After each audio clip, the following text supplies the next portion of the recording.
GST తగ్గించినామని చెప్పేసి నరేంద్ర మోడీ గారు పెద్ద ఎత్తున ప్రచారం చేసుకుంటా ఉన్నాడు.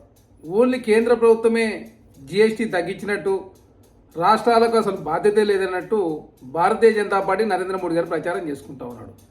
జీఎస్టీ అనేది మీ అందరికీ తెలుసు, రాష్ట్రాలకు సగం వాటా ఉంటుంది, కేంద్రం సగం వాటా ఉంటుంది.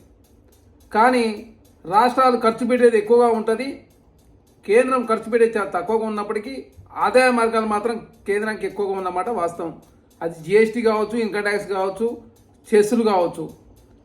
8 ఏళ్ల తర్వాత నరేంద్ర మోడీ గారు తన తప్పును సరిదిద్దుకున్నట్టు చాలా స్పష్టంగా కనపడతా ఉంది. ఒకే దేశం ఒకే పన్ను పేరిట ఇప్పటిదాకా 9 పన్నులు వేశారు నరేంద్ర మోడీ గారు ప్రభుత్వం. 2024-25 నుంచి 5 ఏళ్ల పాటు కేంద్రం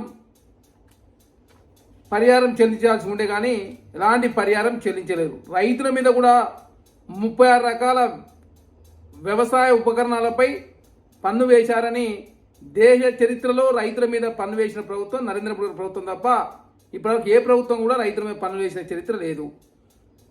ఈ జిఎస్టీలో కూడా 64% పేదలు మధ్యతరగతి ప్రజల నుంచి వస్తుంది. కేవలం 3% మాత్రమే కోటీశ్వర్లు జిఎస్టీ చెల్లిస్తూ ఉన్నారు. అయినప్పటికీ మోదీ సర్కార్ కార్పొరేట్ ట్యాక్స్ 30% ఉన్న కార్పొరేట్ ట్యాక్స్ను 22% తగ్గించి వాళ్ళు మేలు చేసే ప్రయత్నం కూడా మోడీ సర్కార్ చేస్తూ ఉన్నాయి.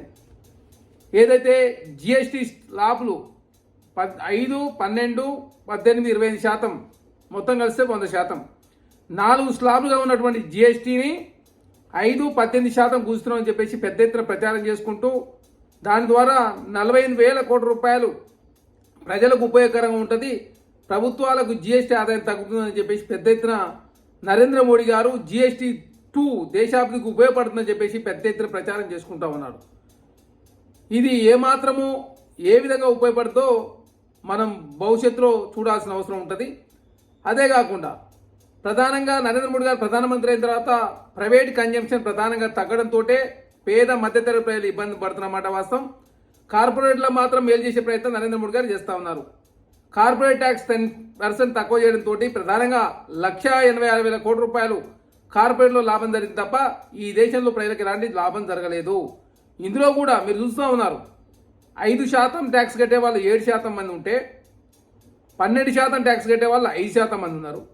18% జిఎస్టీ ట్యాక్స్ కట్టే వాళ్ళు 67% మంది ఉన్నారు. 28% ట్యాక్స్ కట్టే వాళ్ళు 11% మాత్రమే ఉన్నారు. ఇక్కడ 5, 18 అనే స్లాబులు కేంద్ర ప్రభుత్వం ఉంచిన మాట వాస్తవం. 5% అంటే 7%